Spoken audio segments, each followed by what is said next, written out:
Malachi 1 New International Reader's Version. Chapter 1. This is a prophecy. It is the Lord's message to Israel through Malachi. Israel doubts God's love. Israel, I have loved you, says the Lord, but you ask, how have you loved us? Wasn't Esau Jacob's brother, says the Lord? But I chose Jacob instead of Esau. I have turned Esau's hill country into a dry and empty land. I left that land of Edom to the wild dogs in the desert. Edom might say, we have been crushed. But we'll rebuild our cities. The Lord who rules over all says, they might rebuild their cities. But I will destroy them. They will be called the evil land. My anger will always remain on them. You will see it with your own eyes. You will say, the Lord is great. He rules even beyond the borders of Israel. Give your best to the Lord. A son honors his father. A slave honors his master. If I am a father, where is the honor I should have? If I am a master, where is the respect you should give me, says the Lord who rules over all. You priests look down on me, but you ask, how have we looked down on you? You sacrifice unclean food on my altar. But you ask, how have we made you unclean? You do it by looking down on my altar.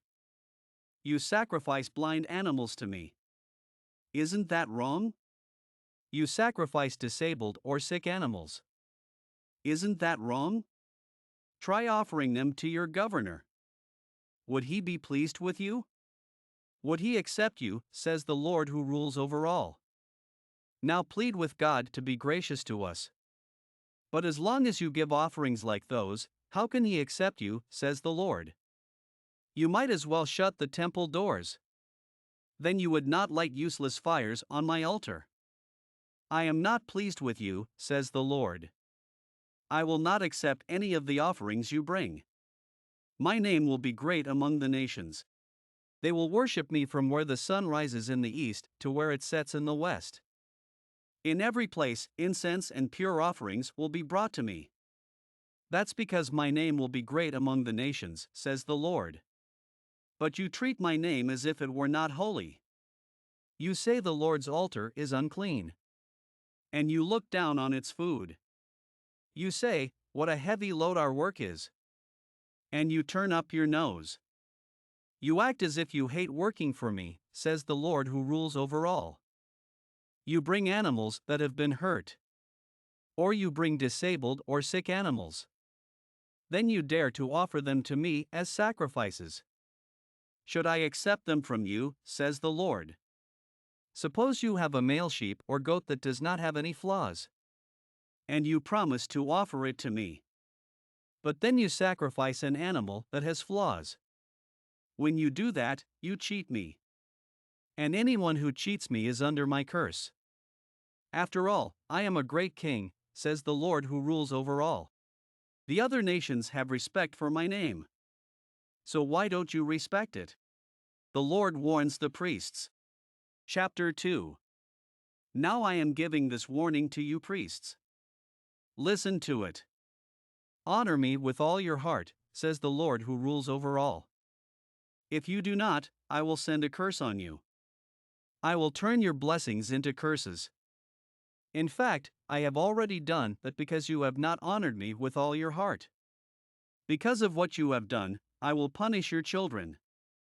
I will smear the waste from your sacrifices on your faces.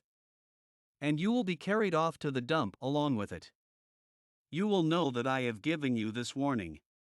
I have warned you so that my covenant with Levi will continue, says the Lord who rules over all. My covenant promised Levi life and peace. So I gave them to him. I required him to respect me. And he had great respect for my name. True teaching came from his mouth. Nothing but the truth came from his lips. He walked with me in peace. He did what was right. He turned many people away from their sins. The lips of a priest should guard knowledge. After all, he is the messenger of the Lord who rules over all. And people seek instruction from his mouth. But you have turned away from the right path. Your teaching has caused many people to trip and fall. You have broken my covenant with Levi, says the Lord who rules over all. So I have caused all the people to hate you. They have lost respect for you. You have not done what I told you to do. Instead, you have favored one person over another in matters of the law. Breaking the covenant through divorce. People of Judah, all of us have one Father. One God created us. So why do we break the covenant the Lord made with our people of long ago? We do this by being unfaithful to one another. And Judah has been unfaithful. A hateful thing has been done in Israel and Jerusalem. The Lord loves his temple. But Judah has made it impure. Their men have married women who worship other gods. May the Lord punish the man who marries a woman like this. It doesn't matter who that man is. May the Lord who rules over all remove him from the tents of Jacob's people. May the Lord remove him even if he brings an offering to him. Here's something else you do. You flood the Lord's altar with your tears. You weep and cry because your offerings don't please him anymore. He doesn't accept them with pleasure from your hands. You ask, why? It's because the Lord is holding you responsible. He watches how you treat the wife you married when you were young. You have been unfaithful to her. You did it even though she's your partner. You promised to stay married to her. And the Lord was a witness to it. Hasn't the one God made the two of you one also? Both of you belong to him in body and spirit. And why has the one God made you one? Because he wants his children to be like him. So be careful. Don't be unfaithful to the wife you married when you were young. Suppose a man hates and divorces his wife, says the Lord God of Israel. Then he is harming the one he should protect, says the Lord who rules over all. So be careful. And don't be unfaithful. Breaking the covenant by treating others unfairly.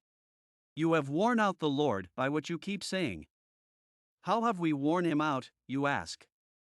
You have done it by saying, all those who do evil things are good in the Lord's sight. And he is pleased with them. Or you ask, is God really fair? Chapter 3. The Lord who rules over all says, I will send my messenger. He will prepare my way for me. Then suddenly the Lord you are looking for will come to his temple.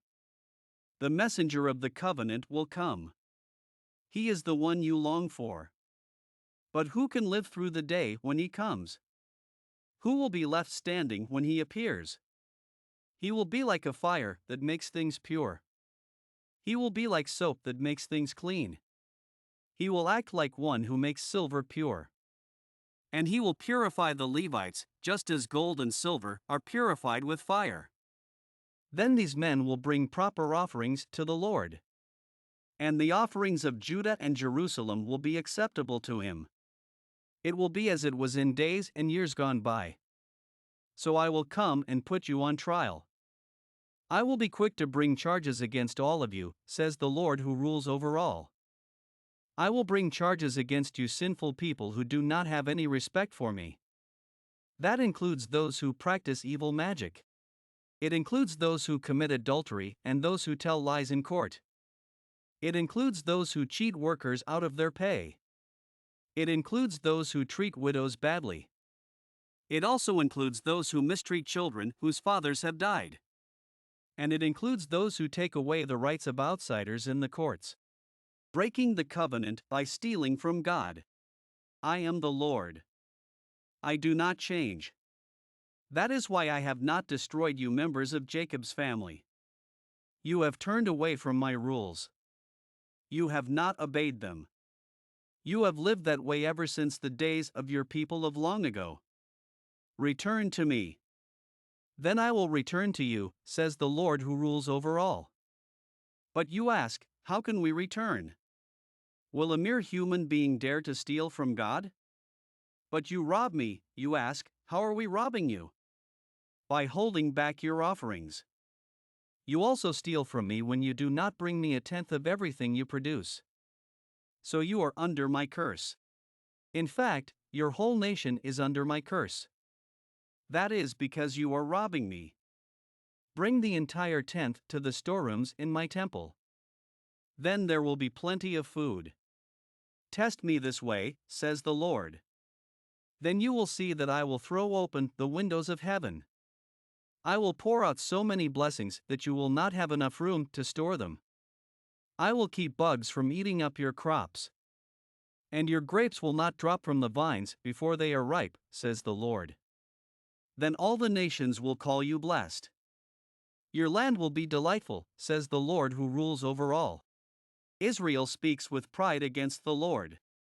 You have spoken with pride against me, says the Lord. But you ask, what have we spoken against you? You have said, it is useless to serve God. What do we gain by obeying His laws? And what do we get by pretending to be sad in front of the Lord? But now we call proud people blessed. Things go well with those who do what is evil. And God doesn't even punish those who test Him. Those who respect the Lord. Those who had respect for the Lord talked with one another. And the Lord heard them. A list of people and what they did was written in a book in front of Him. It included the names of those who respected the Lord and honored Him. The day is coming when I will judge, says the Lord who rules over all. On that day they will be my special treasure. I will spare them just as a father loves and spares his son who serves him. Then once again you will see the difference between godly people and sinful people. And you will see the difference between those who serve me and those who do not.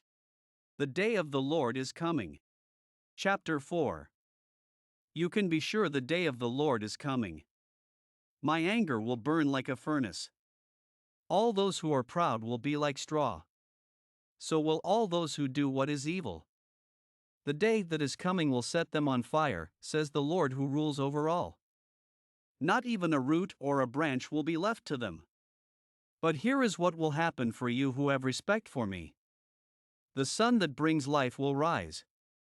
Its rays will bring healing to my people. You will go out and leap for joy like calves that have just been fed. Then you will stomp on sinful people. They will be like ashes under your feet. That will happen on the day I judge, says the Lord. Remember the law my servant Moses gave you. Remember the rules and laws I gave him at Mount Horeb. They were for the whole nation of Israel. I will send the prophet Elijah to you. He will come before the day of the Lord arrives. It will be a great and terrifying day. Elijah will bring peace between parents and their children. He will also bring peace between children and their parents. If that does not happen, I will come. And I will completely destroy the land.